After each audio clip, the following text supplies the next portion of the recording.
Greetings, everyone, and welcome. My name is Rich Petrie, and I'm on the Executive Council of the Episcopal Peace Fellowship and on the Coordinating Committee of Maine Coalition for Palestine. Today, we're welcoming Fateh Azzam, who has extensive experience in the field of international human rights and relationships. With me is Dr. Wendy Love, who has extensive experience in Palestine. And Wendy, can you tell us a little bit about you and about Fateh? Okay, well, I'm also with the Maine Coalition for Palestine. Fateh has worked for human rights for Palestine and others in the region for 40 years. And that has included working with NGOs, advocacy work, and work in academia, and also with the UN. So as we go along with the webinar, at the very bottom of the screen, you will see a Q&A box. So if you have some questions as we proceed, please put your questions in there, and hopefully we'll get to any questions towards the end. So now we're going to turn it over to Fateh. Yeah, here we go. Well, thank you. Thank you very much, Rich, and thank you, Wendy, for organizing this webinar series. And many thanks to the Episcopal Peace Fellowship also for providing this opportunity. You've had some interesting conversations already in the first two sessions with Father Newhouse, Asa Amro, and Jeff Halper. They covered well some of the history and what's behind some of the current realities in Palestine and Israel. So looking at the very complex current moment, I'd like to share some of my personal feelings. And I've titled my talk here, "We Should Be Afraid, Israel, Trump, and Populist Nationalism," because I am afraid, honestly. After what we've seen in the past 2 years in Gaza, I believe we should all be afraid of what's to come in Palestine and in Israel, and whether we can actually recover from that. So let me start, as I've been asked to do, with a few words about myself. I was born a stateless refugee. I'm Palestinian. I grew up in Syria and Lebanon. The family immigrated to the US in 1966 when I was 16 years old. These were crucial years growing up in the Middle East. We are talking about the time when, in the early 60s, mid 60s, when the PLO was formed, the recovering from the shock of the Nakba and from the realities of having lost Palestine. My family is from Nazareth. We were living in Haifa when we became refugees. These were also the years when the PLO was formed. They were the years when you started having armed struggle for the liberation of Palestine, including hijacking of airplanes and what have you. Those of you who are in our age group would remember some of that. If not, it's a good history to look at. I wasn't always in human rights. I started my career in theater professionally for about 12 years. And I've always been in between theater and music on the one hand, and a sense of responsibility as a Palestinian on the other. I did go to Jerusalem in 1985 to direct the first Palestinian theater center in East Jerusalem there, Al-Hakawati. Being there launched my human rights career when I was recruited to join Al-Haq, the main, at that time, the first Palestinian human rights organization. Working with Al-Haq changed my life trajectory, and human rights provided me with a framework that can transcend politics on the one hand, and it taught me a lot about Israel's approach to law. And let me start with that simply. Israel is a law-abiding society, yes.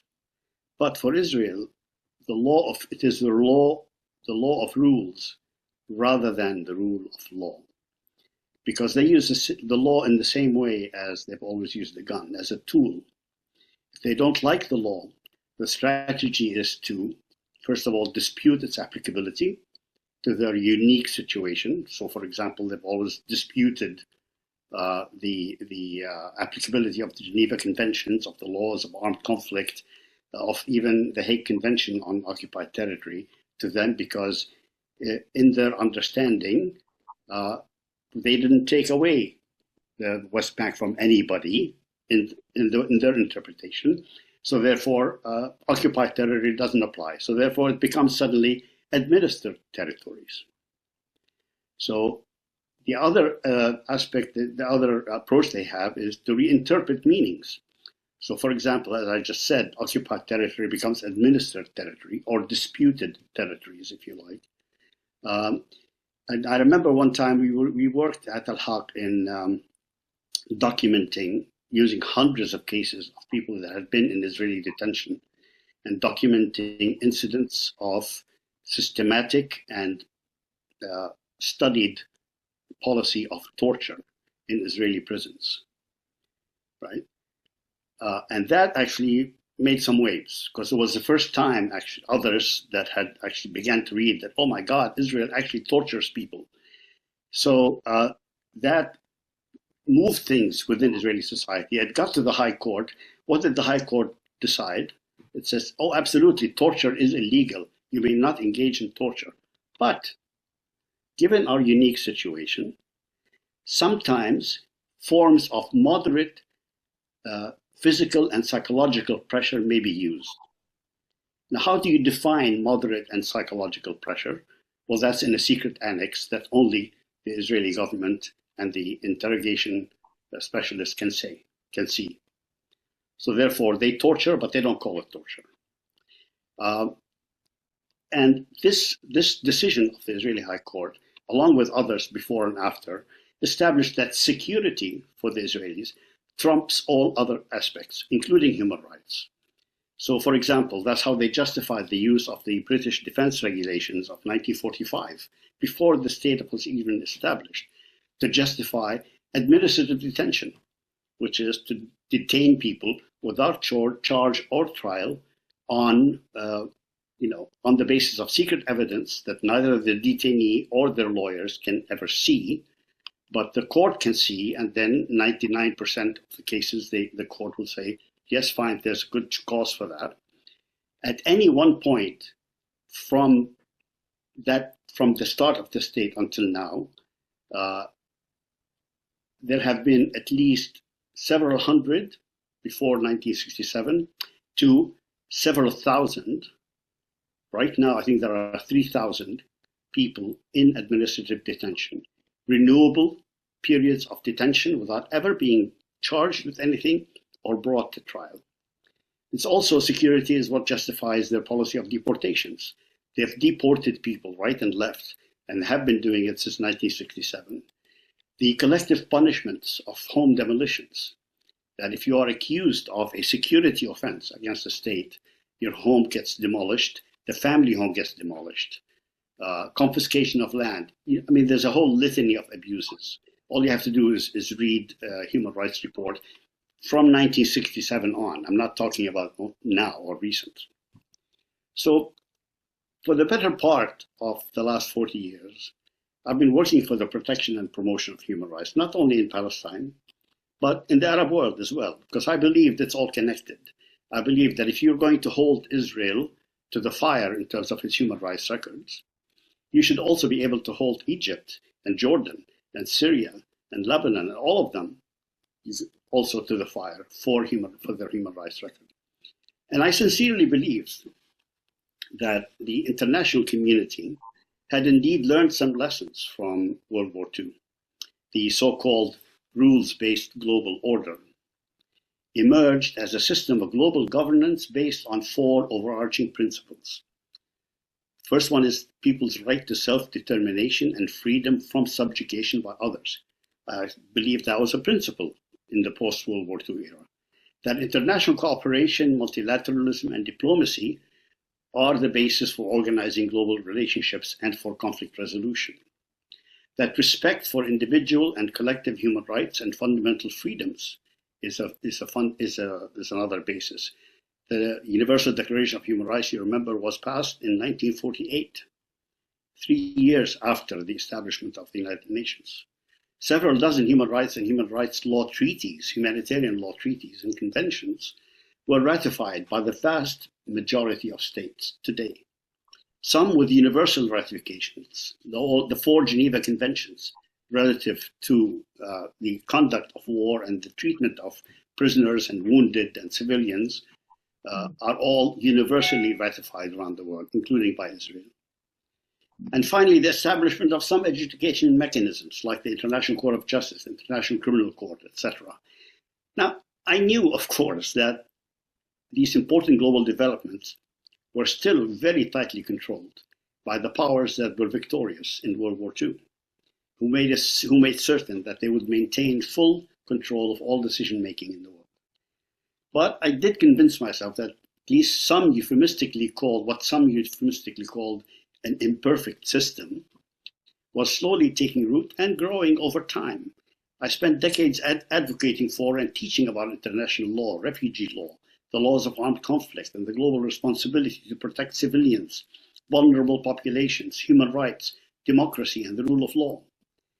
But what has been happening in Gaza for nearly 2 years now has made a mockery of my assumptions about this so-called rules-based order, about accountability and democracy. And I certainly have far fewer illusions about international cooperation and multilateralism than I ever did. All the inconsistencies, hypocrisies, and fissures of the international system have been painstakingly built over 80 years, but they have been exposed, and the implications go far beyond Gaza. This is the reason I'm afraid. And what magnifies that fear is the prospect of history repeating itself. I fear that we are witnessing the same confluence of factors that had given rise to the 2 most brutal world wars in history. These include the factors: the ascendancy of ethnocentric populist nationalism, and that requires that it defines who belongs and who does not belong. And those who don't belong become, by definition, an existential threat. And this is what we're seeing in the Trump administration's attack in this country on migrants, on Black and brown people, on even the study and the discussion of history and equity and the idea of diversity. This also requires control, this kind of ethnocentric nationalism. It requires control of the national narratives and subjecting facts, history, and objectivity to the ideological underpinnings of nationalism. We see it in mainstream media here in the US every day now. Impartiality and facts-based investigative journalism have been replaced by opinion journalism and relegated to fact checks that are sometimes published and sometimes not. Some of us rely on our echo chambers of political views that we already agree with, at the expense of fact-based open debates and investigations. In the past, those brought down governments. Finally, when all else fails, populist nationalism nearly always resorts to raw power. It's much simpler to dehumanize the other and make them an enemy than bludgeon them into submission. It looks like might makes right, and we are still in the jungle. Against this scary background, and that's why I'm afraid, let's bring it back to Palestine and Israel.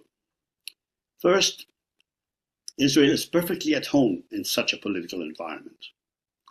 Zionist ideology, often described as the nationalist movement of the Jewish people, by definition and in practice has been an expression of an ethnocentric and often religiously defined political nationalism and exclusivism, since it began to colonize and Judaize Palestine and ethnically cleanse it of its inhabitants. It is a perfect storm of all the elements I just described: ethnocentrism, exclusivism, control of narratives, and limitations on debate, not only within Israel, but globally, with vicious attacks on digressions from the Zionist narrative by weaponizing anti-Semitism.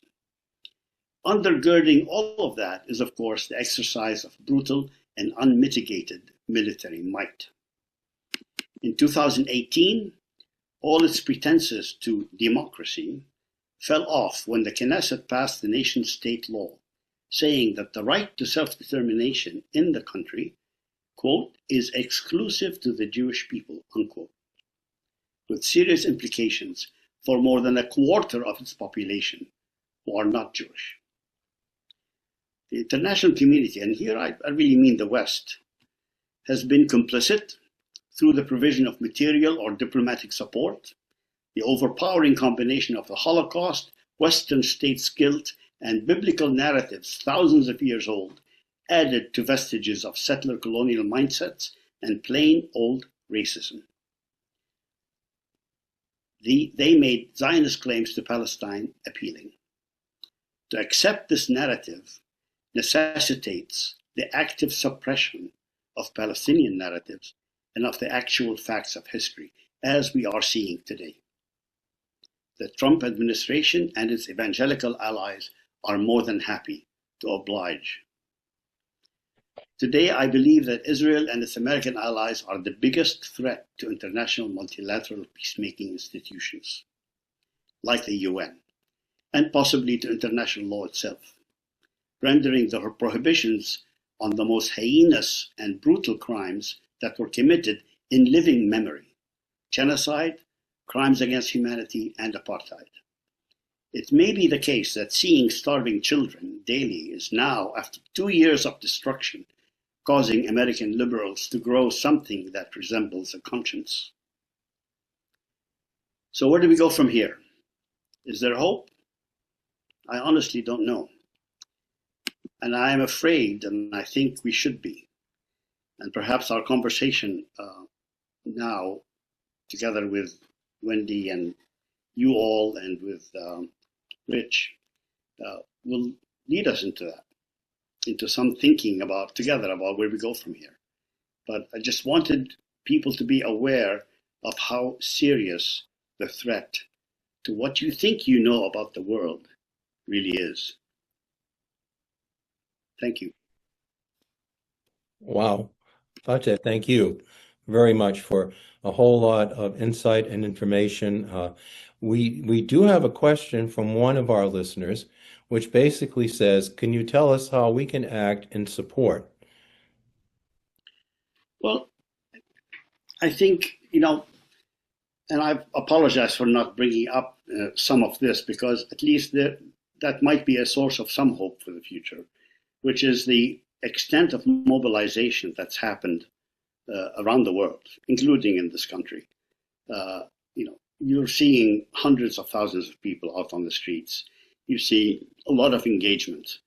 And what I would say is that please be engaged as much as you can.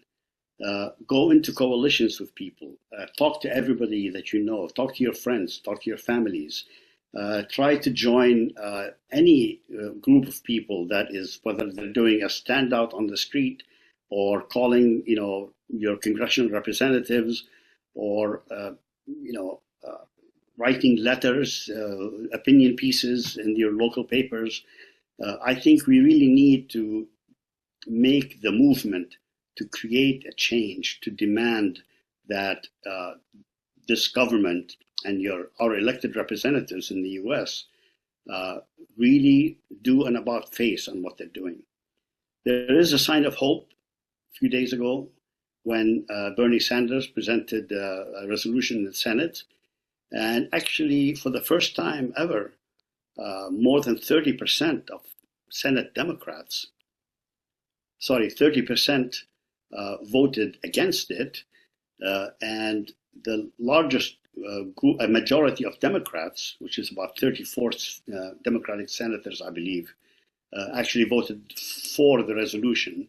The resolution was to limit arms sales, to not allow arms sales to proceed to Israel. That kind of public pressure also created a very important step taken by Germany only yesterday, which is that they were going to stop any arms shipment to Israel until they see a change in Israeli policy in Gaza. So I think engage, please, as much as you can in any way that you can. We do have another question from a listener, and who wants to know, what about BDS? Could you, first of all, Wendy, tell us what BDS is for those who don't know? Well, I'll let Fateh explain that. All right, Fateh can explain it. Yeah, I mean, BDS is the Boycott, Divestment, and Sanctions movement that was started by Palestinians in 2005. So it's been going on for quite a while. And the idea behind it is in the best traditions of the boycott movements around the world, in order to try and have an effect on politics and on policy. The boycott movement for South Africa had a pretty significant effect on the changes in policy and the collapse of the apartheid regime in South Africa. So there is a committee that has been, and you can just look it up, BDS, Boycott, Divestment, and Sanctions Policy. It is crucially important that I know I do it all the time. Every time I want to buy something, we were thinking about a car not that long ago, and I looked up and found out that Hyundai is doing a lot of work with the Israeli government, so we're not going to do that. Caterpillar provides all of the bulldozers and so it's basically trying to boycott any products that are either manufactured in the settlements illegally, or they are Israeli products that are participating in one way or another in the occupation and in the destruction of Palestinian life. So it's I would really encourage you to just look it up, read the principles of the boycott. The principles are entirely human rights principles. They have nothing to do with the political side of Israel, and everything to do with Israel's policy in human rights terms. Mm-hmm. And our questioner also asked whether churches should back BDS. And let me just interject before we hear from you, Fateh. And I say this as a Catholic priest and someone who's also served as a minister in the United Church of Christ. In the United States, we believe in the separation of church and state. Therefore, it seems to me that religious arguments about Israel are irrelevant. They should have no place in our public discourse. On the other hand, they do seem to play a significant role in many cases. Now, our questioner is, saying, well, churches stand up for human rights, which you should. The question is how to disentangle this very complex web, sometimes cynically employed by people like Ben-Gurion. Ilan Pappé has documented conversations in which Ben-Gurion, who was an atheist, said this scripture stuff is nonsense, but it makes good PR. Let's use it. How do you think are some of the best ways to deal with this? Because America, on the one hand, has become secular and commercialized. On the other hand, we still have this aura of religiosity. And I'm wondering, what are your thoughts on that? Yeah, I'm not religious myself. I mean, I grew up in a Christian family, Christian Palestinian family. But nobody in the family was particularly religious. For us, being Christian was part of identity rather than a matter of personal faith. And my feeling about that is, about the role of religion, is that religion can be a motivating force, a very powerful motivating force, for good or for evil. And it depends on how you read the Bible, how you read your scriptures or the Quran or whatever, right? So what comes to mind right now, for example, is the liberation theology of Latin America in the 70s. Where Archbishop Romero and all of the liberation theologians that played a very powerful role in the battle against dictatorship, in the battle for human rights. And hats off for all of that. And I think if you are motivated in your own moral conscience by your faith, please be motivated by your faith and move forward on that. And fight for human rights and for the equal dignity of all human beings. So, I mean, that's really all I can say about that, because for me, it doesn't, I mean, clearly, Israel has weaponized religion, particularly evangelical Christianity, and not all evangelicals are necessarily pro-Israeli. I know that, but it has weaponized that kind of Zionism uh, in a way that to justify everything else it has been doing. And right now, our biggest fight in the U.S.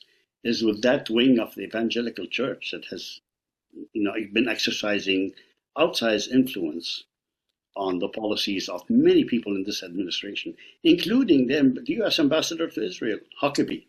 I mean, Huckabee doesn't believe there's any such thing as Palestinians, and he believes settlements should continue illegally. It doesn't matter to him. The law doesn't matter. In his mind, God gave Palestine to the Israelis, and that was it. Yeah, and that's also the point of view of the Speaker of the House, Mike Johnson, who basically stated that two days ago. Yeah. So, I mean, I think the more, I mean, there's a very strong and quite brilliant, I think, Christian movement in Palestine, in the Bethlehem Beit Zahor area. Mm-hmm. There are a number of organizations that I would those who are motivated by their faith, particularly the Christian faith, they should actually get in touch with them. Sabil is one organization. Yes. A number of others, and I'm sure, Rich, if you want to, people can ask, you can research them and you can find them all. But they've done a really, really great work, right? Yeah. Yeah, and I think that, the point about Speaker Johnson is particularly well taken and scary. On the other hand, there is an extensive history of Zionist promotion in the United States going back to the beginning of the 20th century. Justice Brandeis, for example, had a huge influence on President Wilson and the politics of the day. The idea of self-determination of peoples was part of the League of Nations Charter, which not only since the UN, but since the League of Nations, which was studied by a commission appointed by President Wilson, the King-Crane Commission, and who returned from Palestine saying that the establishment of a Jewish state in Palestine by British force of arms, in effect, was a blatant violation of the right of self-determination of the Palestinian people. That report was delivered in, I believe, in 1919. It was not made public till 1923. So we can see that one of the reasons Americans like me, who grew up with a movie like Exodus, this land is mine, God gave this land to me. We used to sing that song in church. Mm-hmm. So there is in the book and the movie. And the book and the movie, exactly. And so there is a strong tradition here. On the other hand, on the religious end, Father Neuhaus, who was our first speaker and an expert on scripture, he teaches scripture at Beit Zahor. He is, telling us these arguments are taken out of context. They're ahistorical.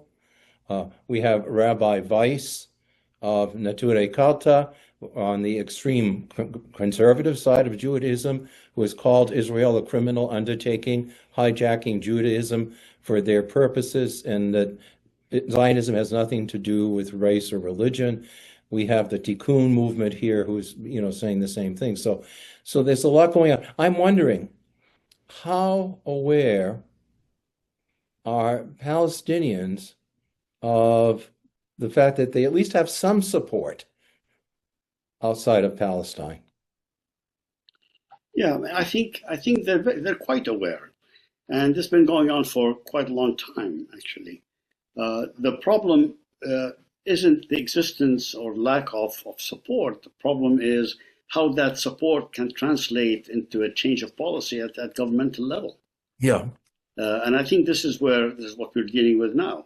I mean, you've got the kind of movement of Palestinians, just thinking about the United States, between the campaign for Palestine Campaign for Human Rights, between the Palestinian Youth Movement, between a number of organizations, study centers, research centers, Institute for Palestine Studies, for example, in DC, There is plenty of information. The question is, when will our governmental representatives allow access and get their aides to read the output of these organizations and these bodies? When will they agree to meet with them? I know we in Maine have been, struggling to meet with, Senator Angus King, for example, for some time. We eventually did have a meeting not that long ago, after almost 2 years, right? So the question is access, and the question is whether or not those who represent our elected officials, those who represent us, are actually listening to people. If you look at polling right now, for example, and this, talking about supporters of Palestine, a solid 80% of the Democratic Party wants to end the conflict now and stop arms sales to Israel. Around 70% of everybody has the same feeling. Only 30% of Congress believe that. There's a big gap here between, public views and sentiments on Palestine/Israel and between the congressional and governmental position on Palestine and Israel. So that's where the real work has to be. It's more so than finding support. The support is there. We need a change in policy. Yeah. I want to go back to the Geneva Conventions. The Fourth Geneva Convention in 1949 was developed to protect non-combatants, prohibiting the transfer of the population of the occupying country into the territory that it occupies. Well, Israel has done that in the West Bank. It prohibits the intentional targeting of civilians in war. It states there will not be a deportation of the civilian population. It supports the care of the children in that occupied territory. And Israel has violated all of this, and especially now with what's happening in Gaza. Netanyahu is planning on occupying Gaza and deporting its population, all in violation of the Geneva Conventions. So how is it that all these years that this has been going on without any enforcement? How does that happen? Well, because the enforcement of international law, as I was, enforcement, let me put it this way, enforcement of international law, including the Geneva Conventions, has been relegated to the 5 members of the Security Council that hold veto power, the permanent members of the Security Council. They hold veto power, and they are the victors of World War II, as I would say, right? Now, the international mechanisms, like the humanitarian law mechanisms, including the Fourth Geneva Convention relative to the protection of civilians in times of war, as well as the protection of the wounded and that of prisoners of war, etc., that have been violated almost verbatim by Israel.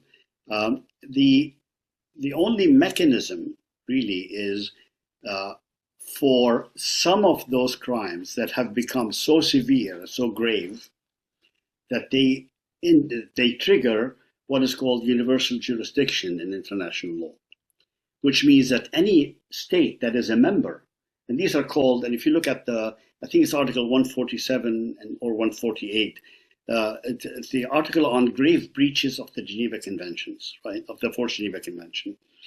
Grave breaches means that any country that is a party to the Geneva Conventions, and that means almost every country in the world, has the right to try people suspected of grave breaches of the convention in its own domestic court.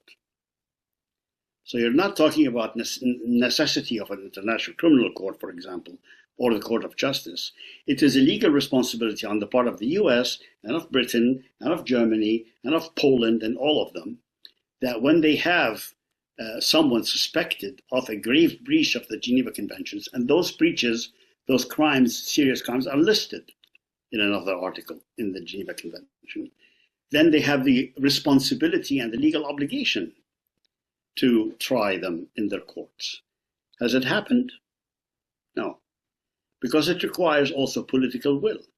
And it requires a state that wants to do that to be willing to fight the fight with Israel and proceed on that basis, knowing what that could mean. But the problem here is not only that it has to fight the fight with Israel, it ends up also having to fight the fight with the U.S. government.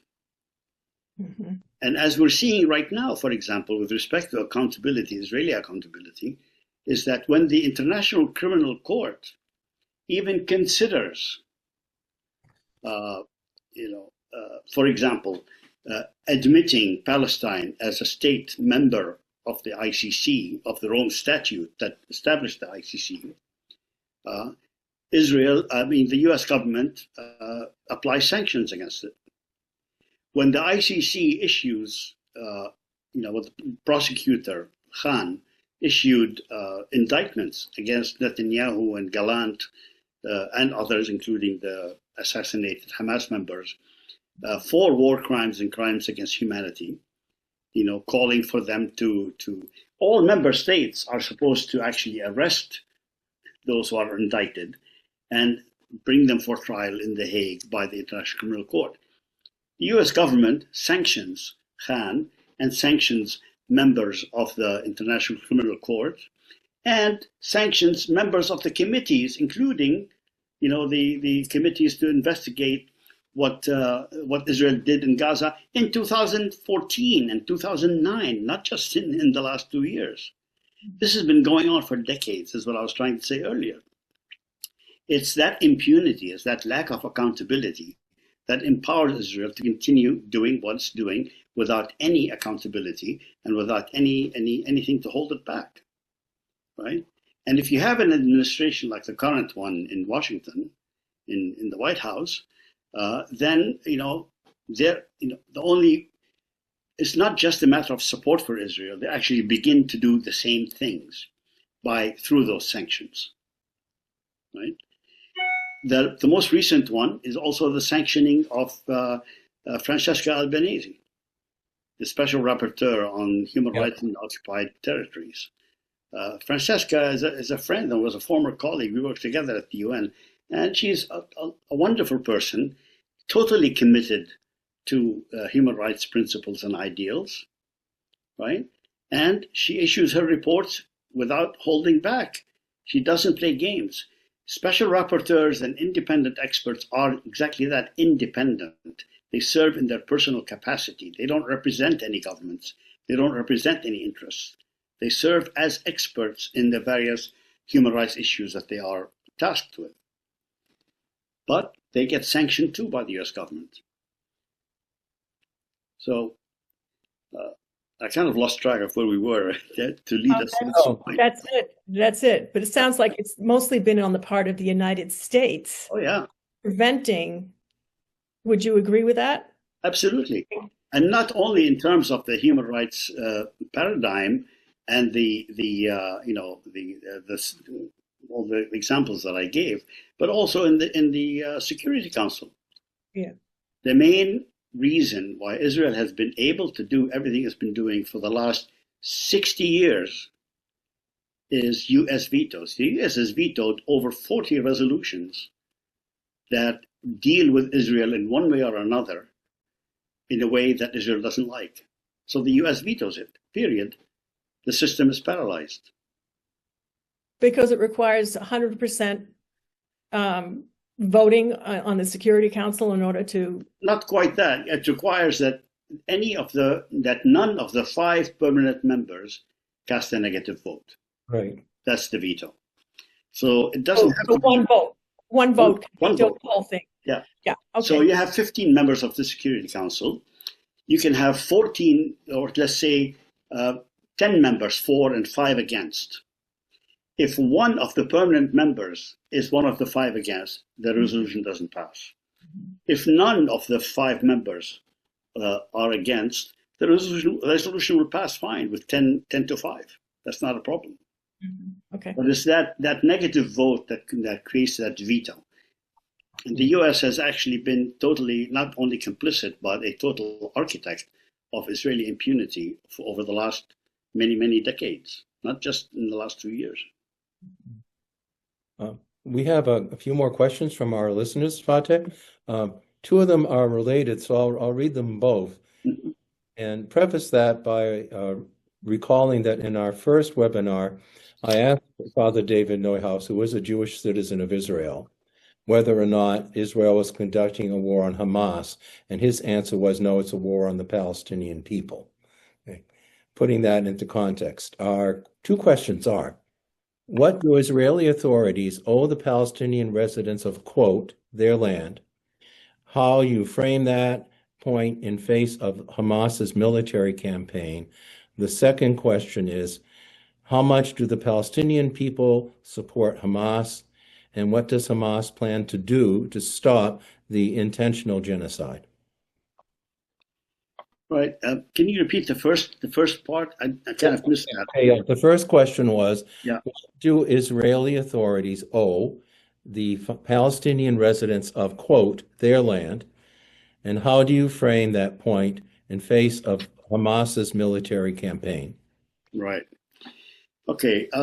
Maybe we'll just talk about the whole thing together, as you had said, rightly, we're throwing the two questions together. First of all, Hamas, two things I wanted to say about Hamas. Historically, from when it was first established in 1988, by the way, so everything Israel did before 1988, including 67, including the wars on Lebanon in the 70s, including the settlements, a continuous settlement enterprise that they've been engaged with, had nothing to do with Hamas. So this whole idea about waiting for Hamas to do anything or say anything is beside the point. From the day it was established, Hamas never had more than 20 to 25% support amongst the Palestinians. All of them, including Gaza and the West Bank. Right? Now it has a lot more because of the war, because of what Israel is doing. The second thing I wanted to say, and I'll probably have a lot more to say about Hamas than this, but the second thing I want to say is that initially, the Israeli authorities supported Hamas. And they funneled money to it because they saw it as a counterpoint to the Palestine Liberation Organization and to Arafat. So that was, and in the end, it's exactly the same scenario that the US fell into by supporting the Mujahideen in Afghanistan and then ending up with the Taliban. It's not any different. Thirdly, their land, in quotes, I don't quite get, because all of Gaza and all of the West Bank were occupied in 1967. All of that is Palestinian land. Whether it's their land, in terms of individual ownership or not, is beside the point. That's not the question. The question is, what is their land? So Israel owes to the Palestinians, and their land, in that understanding of the word their land, everything, meaning get out, leave them alone, and let them proceed trying to build their lives. So where does Hamas come into that? Israel, even before October 7, and before 2014, and before 2018, when they shot 200 people at the border who were completely unarmed, and 2008, 2009, and since 2007, when Hamas took over Gaza, and that's a complicated story we can discuss if you want us to.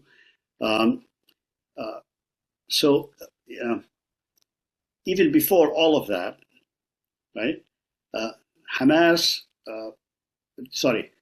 Israel was in full occupation of Gaza, and the full became a little bit less than full after Israel withdrew its military from Gaza, handed it over to the Palestinian Authority after Oslo, basically, and elections took place in 2005, 2006. And in those elections, and you're talking about 13 years after Oslo.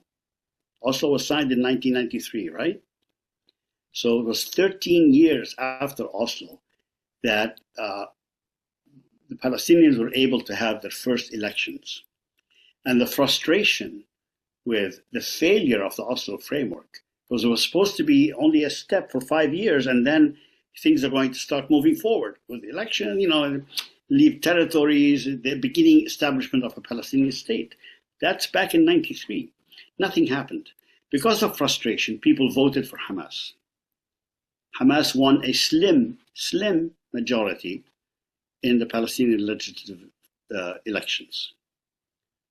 Not president. Yasser Arafat was elected president, but they won a slim majority in the Legislative Council, which was provided for in Oslo.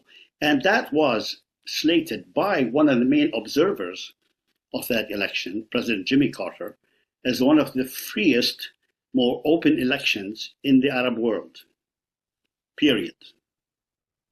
So what happens? Israel doesn't recognize the results of the election. The US doesn't recognize the results of the election. Northern European countries don't recognize the results of the election simply because Hamas won, right? And then they proceed to push the Palestinian Authority, to take over Gaza. At which point Hamas said, no way, and they took over Gaza. So that's a very important bit of history to understand, right? So Hamas's campaign is, and you have to understand it, and I am not a supporter of Hamas by any stretch of the imagination. You have to understand that throughout the years, between 2007, when Hamas did take over Gaza, and today, Israel has laid a siege by land, air, and sea to Gaza. Nothing could be in or out, except by agreement and inspections and what have you. So as far as international law is concerned, and everybody agrees, it continued to be occupied territory. It did not cease to be occupied territory in any way, even though there were elections and there was a Hamas takeover after the election because of the failed Palestinian Authority takeover, right? And there you have it, right? So at this point, if we were going to answer the question is back to them. What Israel owes the Palestinians is to get out and let us be. Secondly, Hamas's campaign, as such, if that's the word used, Hamas campaign against Israel is not any different from any struggle against an occupying power. How is that different? Just because they started with an Islamist ideology. I don't like their Islamist ideology, but they are fighting to resist an occupation. Now, were they guilty of crimes and war crimes in October 7th? Probably. But that's different from you say, okay, that's a terrorist organization, therefore anything is possible against all Palestinians. So in my sense, I would say in my understanding of things, Israel and Hamas both can come before the International Criminal Court. Mm-hmm. Now, of course, the International Criminal Court, war crimes are individual responsibility. You don't take a state to court for war crimes and crimes against humanity. You take individuals. This is the way international law has been framed by the victors of World War II. So it's individual responsibility. So therefore, they indict Netanyahu, Gallant, and Yahya Sinwar, and I can't remember the fourth person from Hamas, who were also indicted for crimes and war crimes and crimes against humanity. So bring them all before the courts and look at the evidence and deal with it. But this idea that all you have to do, and this is what the US does and has been doing for years, as well as Israel, is you call your adversary a terrorist without defining it, because there's really no totally acceptable definition of terrorism internationally in international law. And that means that you can do anything you want to that person. That justifies US drone attacks that assassinate people in Yemen, in Syria, in Pakistan, you name it. It's been going on for years, including under the Obama administration, by the way, right? That justifies Israel assassinating. Israel has assassinated over 45 Palestinian and Lebanese and Iranian leaders around the world in cross-border assassination attempts. They were not attempts, they were successful assassinations, right? Where in international law is it allowed that if my adversary is living in, France, that I can go and assassinate him in France and not be held accountable for it? Just because I call him a terrorist? I mean, this really boggles the mind to what degree international law has been torn apart, not only by Israel, but also by the United States in allowing this to happen. And I say the United States, I put a lot of blame on the United States because the United States is the sponsor of Israel, more so even than Germany. So I hope I answered the question. Yeah, kind of a bit of a rant. I apologize for that. Oh, not at all. Not at all. There is another question, and it says, how about money and AIPAC and other pro-Israel funding and its role in our U.S. elections and voting of both houses of Congress? Yeah, well, I think the answer is contained in the question. Yeah, it's very much there, and that is a big thing. This morning, I saw in the New York Times there was a piece, an interview with Greenblatt, the head of the Anti-Defamation League, about the line between anti-Semitism and anti-Israel activities and all of that. And it's all part of this effort to kind of justify that you can come down very hard on any speech against Israel or against Zionism by calling it anti-Semitic speech, right? And a lot of these efforts are funded by AIPAC, and some directly by the Israeli government, by the way. So, the people need to understand that, what I was saying earlier in my talk about the requirement to double down on the nationalist narrative. The nationalist narrative here being Israel is Zionism and Israel are the national self-determination for the Jewish people all around the world. And any criticism of that is anti-Semitic speech. And this is the definition that was promoted by the International Human Rights, International Holocaust Remembrance Association, that has been adopted by more than half the states already. And it's a terrible definition.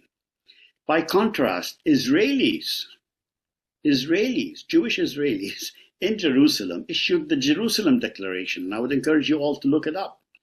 The Jerusalem Declaration on Anti-Semitism, trying to define anti-Semitism in a bit more historically factual way, right? And also a philosophically factual way. So that's an important one to look at.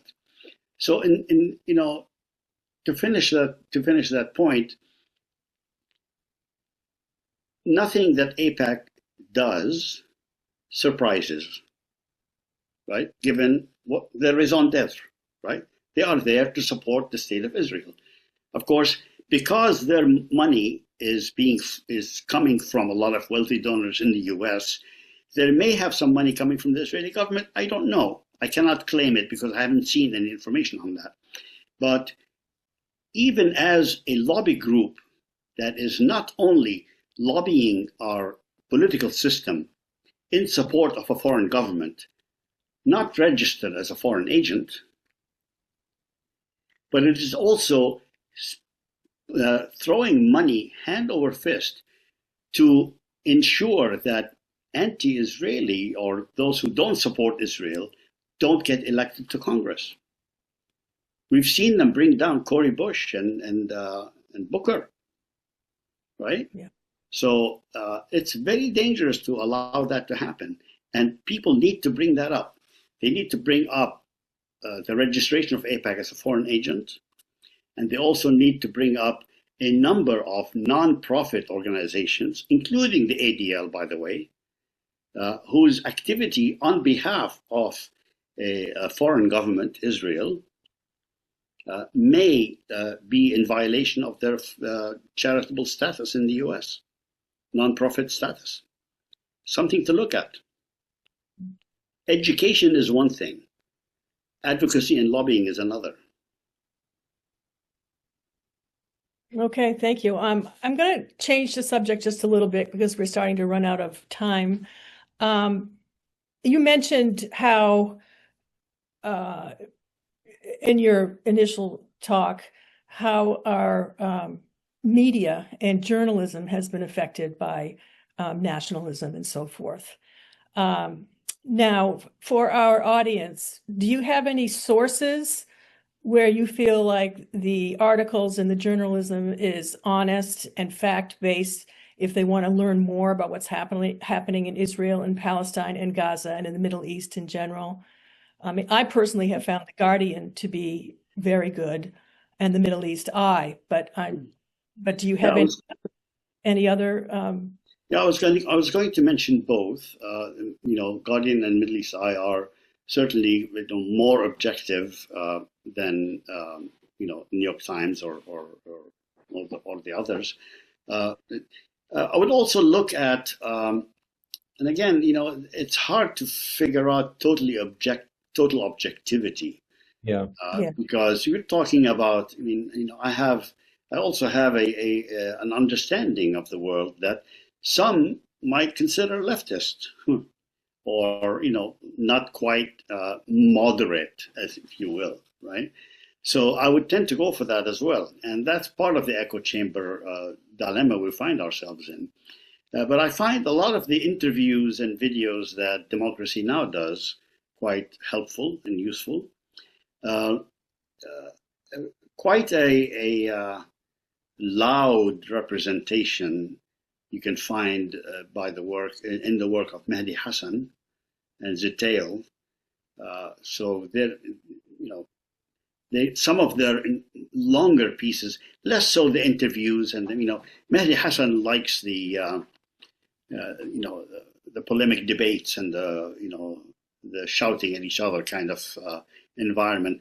But some of the work that his correspondents do, some of the longer reports that they've done, is really quite good. Al Jazeera's longer reports also are really quite good. And here I'm thinking about two things. One is, if you're looking at Al Jazeera English, or in Arabic, there's quite a number, of course, that people who speak Arabic. I mean, I always look at Al Quds Al Arabi because they also use some summary of other what else is being said. But if you look at some of the work by research centers, okay, here's what I was trying to say. The difference between immediate news, what's going on today, what's happening today, is, and you can, hop around the whole number of different sites to try and get a sense and interpretation of what's happening today. But I would encourage people to do more of the longer readings, the longer reports, the more in-depth kind of studies that some people do. And you see that, in Middle East Eye. You see it in Al Jazeera. They do some, good, solid reporting sometimes. Ziteo has been doing that more and more. So these tend to be a lot more informative. The other ones that are also informative in that same vein are some of the films that have been coming out that are really quite impressive and quite educational. And I would point to, for example, the film Israelism, which is really quite good, I thought. No Other Land is another one that was excellent. So, I mean, you need, and this is the problem with journalism today, especially in America, is that you have to make the effort to figure out what's going on. You cannot just expect that you're going to turn on to your favorite news channel and get a clear and objective sense of what's going on. That's no longer the case. You can't just go with, CBS or ABC or, PBS or whatever. PBS may be better than most, but still PBS is PBS. I mean, they tend to not want to upset anybody. So that means they shy away from difficult reporting. This is what I've found with the public stations, including NPR. But sometimes they do excellent reports. National Public Radio yesterday had a very good piece, on the radio. So you have to make the effort. It's not easy. Well, that's very, very true. And speaking of access, before we wind down, I do want to, first of all, again, thank the Episcopal Peace Fellowship for hosting this series, and to mention to everyone, all of our listeners, tell your friends, tell your enemies, they might better be suited to hearing this, that this series will be available on YouTube as soon as we get it into the appropriate format. So that will be Webinar 1, Father David Neuhaus from Jerusalem, Webinar 2, Issa Amro and Jeff Helper, and then finally we have Fateh here, who has just provided so much amazing information and insight, our concluding webinar in this series. Okay, good. Thank you, everybody. Thank you all for coming, and thank you, Rich and Wendy, once again for making the effort to do this. And we thank you for making the effort to be here. Much appreciated. All right. Bye. Okay, Bye-bye. bye.